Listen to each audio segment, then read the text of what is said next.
We have seen the superficial veins of the lower limb, that is the great saphenous vein and the short saphenous vein, and then we have seen the all other veins are called the deep veins of the lower limb. Now we will see the perforating veins of lower limb. Okay, now we will see about the perforating vein. Okay, here you can see this is the perforating vein, this is the deep vein. Okay, we have seen the deep vein. Okay, on the great saphenous vein, it is a superficial vein. Popliteal vein, posterior tibial vein, okay, fibular vein, that is the peroneal vein, they are the deep vein. Medial and lateral plantar vein, they are all deep veins. So perforating veins connect the superficial vein. Okay, so this is the superficial vein with the deep vein. The perforating veins, what is the function of perforating veins? They connect the superficial vein with the deep vein, and they are unidirectional. What do you mean by unidirectional? Means from the superficial the venous blood will go to the deep vein. Okay, that's why it is called the unidirectional. Valves of perforators permits flow of blood from superficial to deep veins. So the valves are also present in the perforating veins. Okay, so these are the characteristic features of the perforating veins of lower limb. So here in this figure, this is a deep vein, this is a superficial vein. Okay, so this is the one perforator, this is a unidirectional flow from the superficial vein to the deep vein. So the valves of perforator permits flow of blood from superficial to deep vein.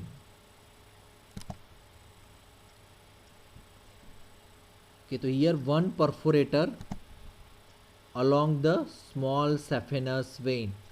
Okay, that we will see. This is a short saphenous vein as we have seen in the previous lecture.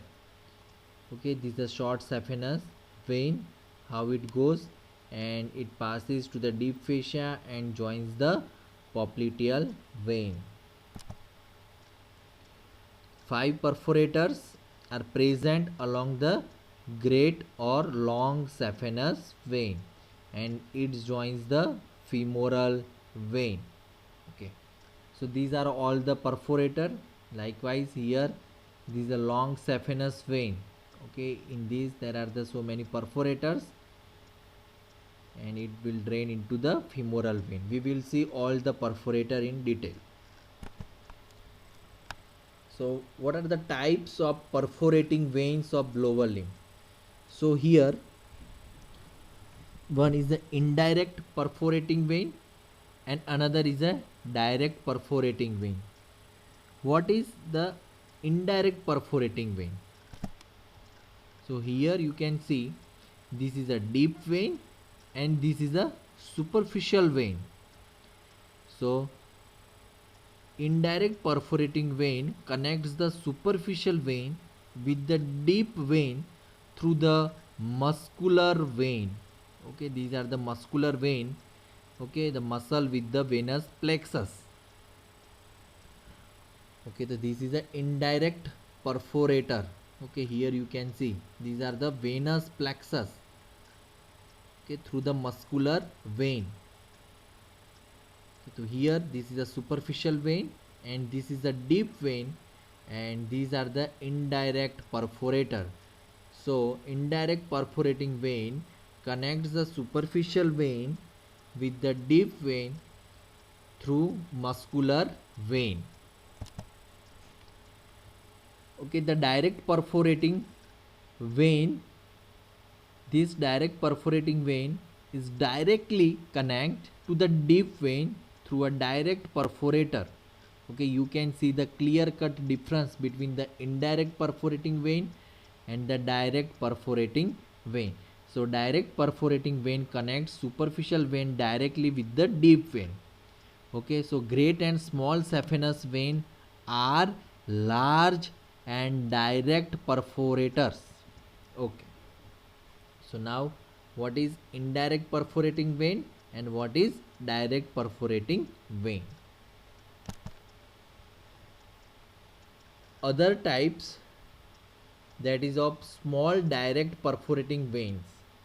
Okay, we have seen the large direct perforating vein, that is the large saphenous vein, and the small saphenous vein. Now we will see small direct perforating veins. First, in the thigh, adductor canal perforator. This is the adductor canal perforator in the thigh. Okay, in the lower part of the adductor canal, it connects the great saphenous vein with the femoral vein. Okay, so you know the long saphenous vein is started at the medial end of the dorsal venous arch. Okay, and this is the femoral vein. Okay, so adductor canal perforator in the thigh. Below knee perforator, this is a below knee perforator. It connects great saphenous vein or the posterior arch vein with the posterior tibial vein. Okay, there is one vein, that is a posterior tibial vein or the posterior arch vein. It connects the great saphenous vein. This is a below knee perforator. Okay, first adductor canal perforator, second is a below knee perforator. Third, lateral perforator in the leg. This is a lateral perforator. It connects small saphenous vein as it is present in the lateral side. Small saphenous vein or one of its tributaries with the peroneal vein, or you can say the fibular vein. That is the lateral perforator.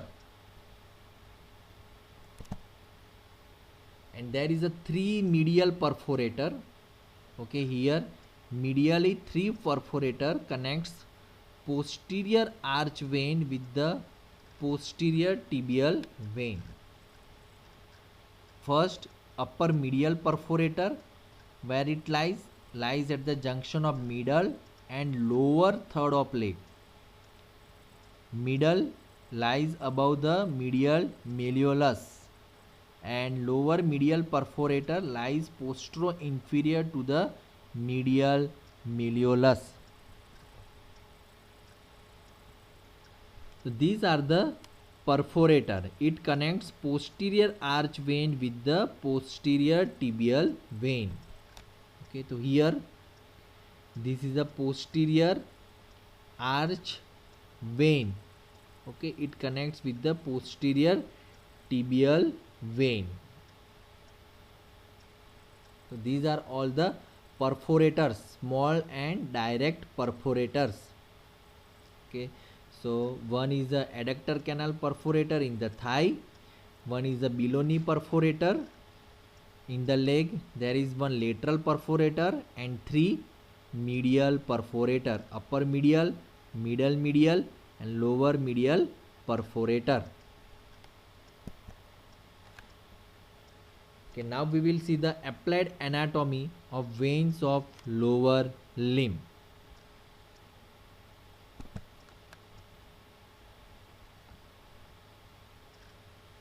So in the applied anatomy of veins of lower limb, first calf pump and peripheral heart, second cut open procedure or the venesection. Great saphenous vein can be used as a graft, and lastly we will see the varicose vein. What is varicose vein? Clinical feature, complication, what are the tests for varicose vein, and lastly we will see the treatment. First applied anatomy, that is a calf pump and peripheral heart. Here you can see, okay, the soleus muscle is called the peripheral heart. So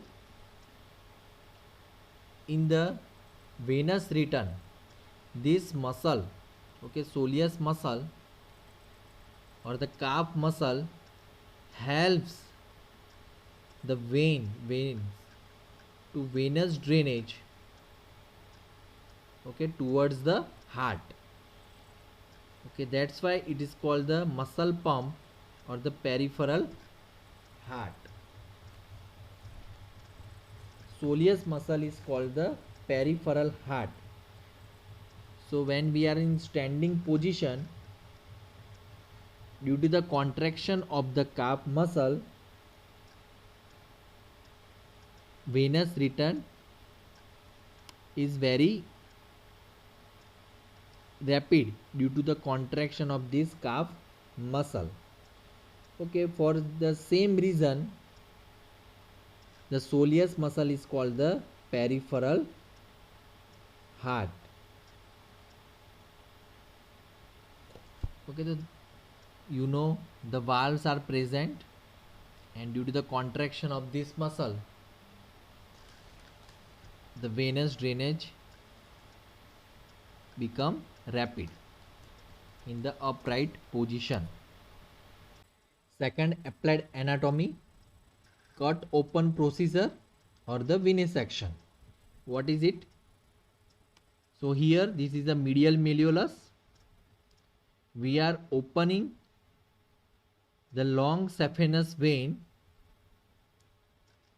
Okay, what is the purpose to do this procedure? For the infusion in cases when there is a need of more transfusion or the fluid,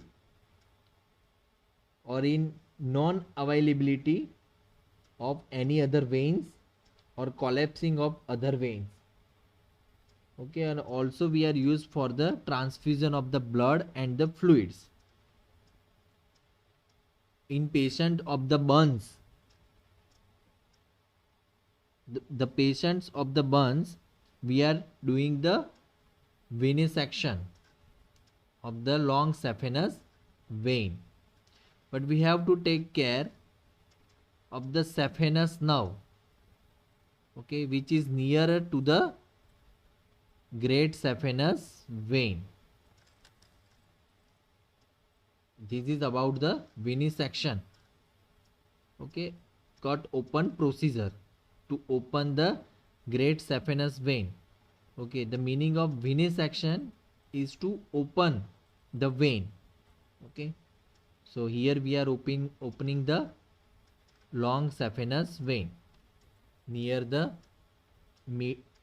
medial malleolus.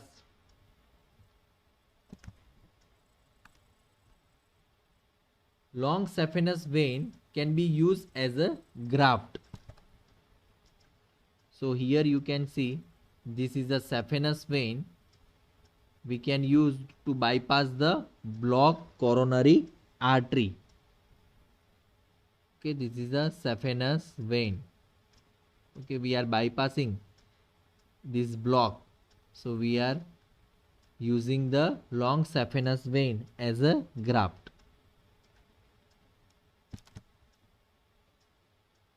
Varicose vein. Fourth applied anatomy. We will see what is varicose vein, what are the clinical features, complication, test for varicose vein, and lastly the treatment. Okay, here you can see the tortuosity of the veins. It become tortuous due to the incompetency of the valve, and we know the valves are present in the great saphenous vein, in the perforating vein. Okay, in the saphenous vein the valves are present. So due to the incompetency of this valve,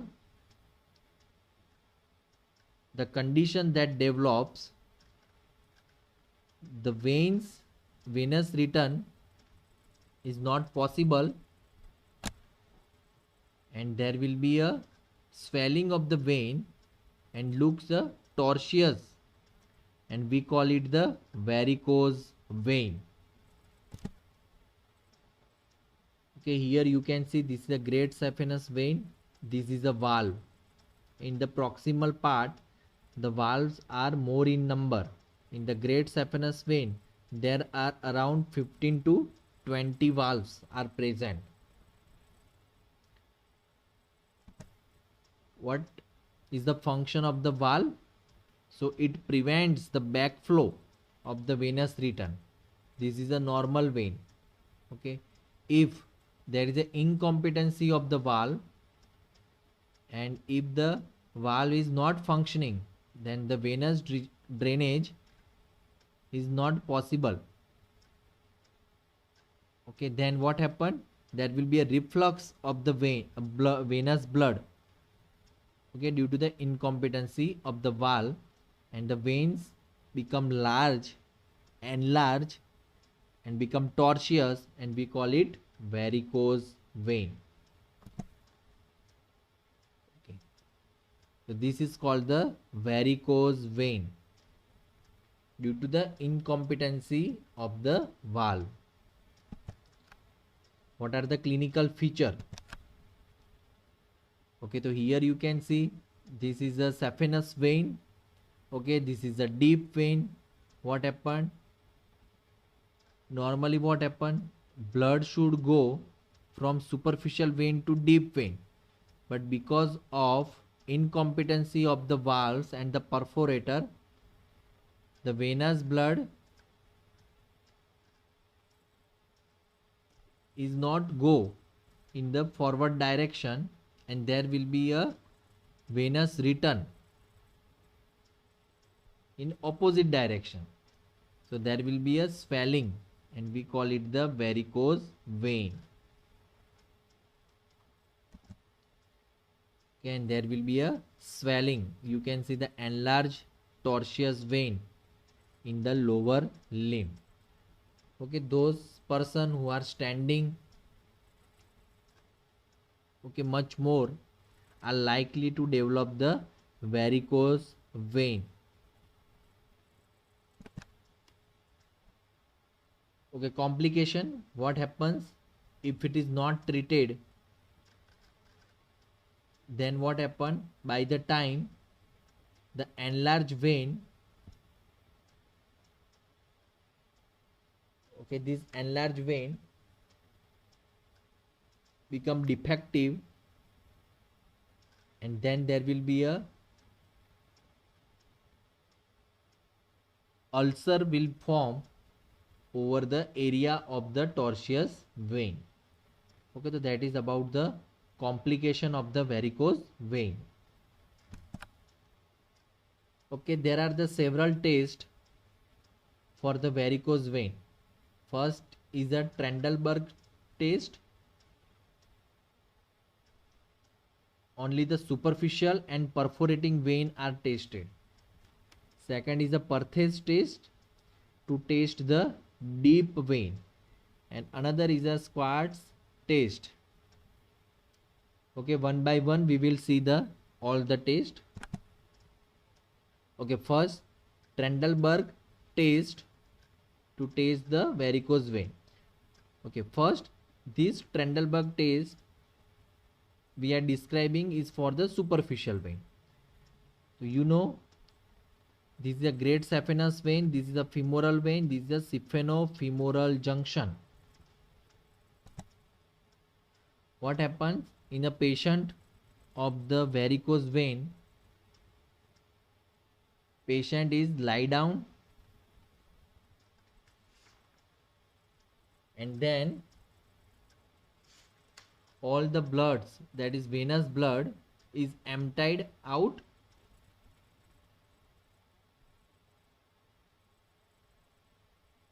Okay, so all the venous blood is emptied out by raising the lower limb, and then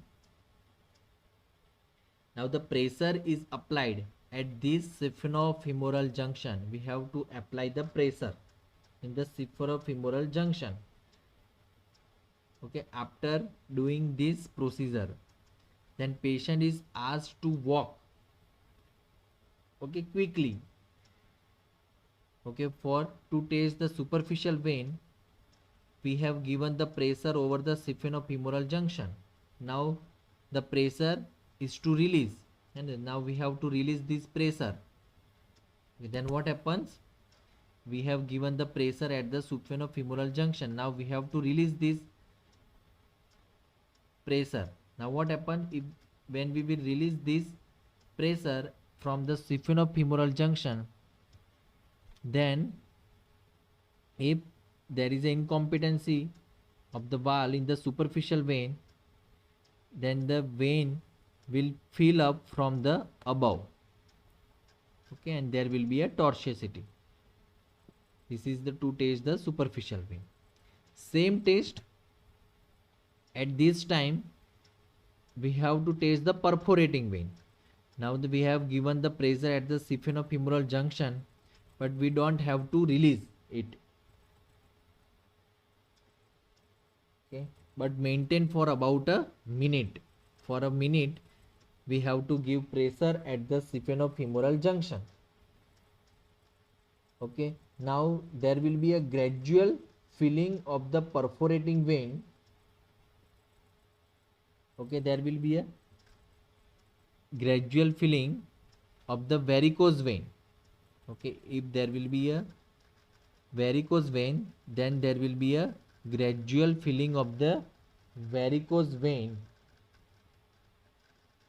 That indicates the incompetency of the perforating vein, okay. So this is the test to test the perforating vein. We don't have to release the pressure from the saphenofemoral junction. If the vein is filled, then there will be an incompetency of the perforating vein.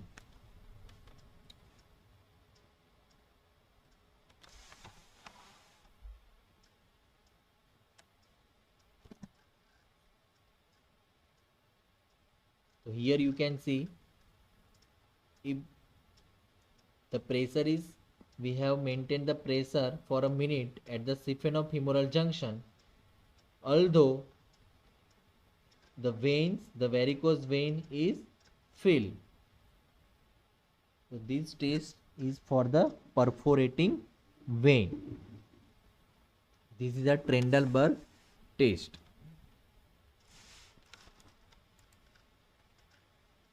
Now Perthes test, second test, that is a tourniquet test. You can see we have tied one tourniquet. This test is to test the deep vein. Tourniquet is tied in the upper part of the thigh, as you can see in the figure. It prevents the reflex down the vein, okay. So it is tight enough to prevent the reflex. Then patient is asked to walk quickly, and quickly we have to ask the patient to walk quickly for a while.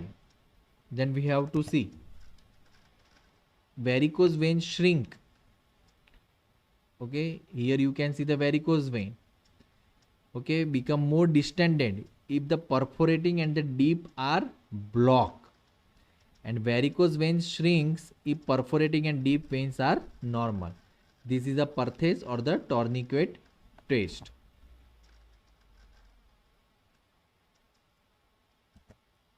Third, Schwartz test, okay. In the standing position we have to tap the lower part of the vein, and you have to feel the impulse at the saphenofemoral junction.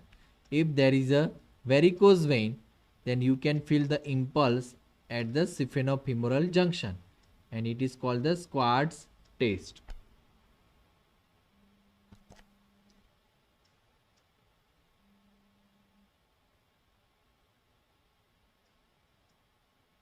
Now what is the treatment? we are using the sclerosing agent as a sclerotherapy in the varicose vein. Okay, we are using sodium tetradecyl sulfate or polidocanol. Okay, these are the sclerosing agent, and also the laser therapy is used. Okay, or it is also called the sclerotherapy. Okay, and also we are using the surgery, so we are removing the varicose vein surgically. Okay, so this is about the varicose vein. Now we will see the case study. A 32-year-old man working as traffic policeman, he noted blue tubular structure over his calf and thigh. These get prominent after standing for a long time. Okay, so blue tubular structure, okay, you can make out. So what are the questions? What are these blue tubular structures? Why do these develop in the lower limbs only? Explain Trendelenburg's test. So the answer is the, what are these two blue tubular structure? So these are the varicose vein, tortuous vein in the lower limb. Why do this develop in the lower limb? As we know, incompetency of the valve in the superficial vein, in the deep vein, and in the perforating vein. Explain the Trendelenburg test. Okay, so we have explained the Trendelenburg test for the superficial vein and for the, okay, for the perforating veins. Okay, so these are the Trendelenburg test, and it can be asked in an exam. Thank you so much.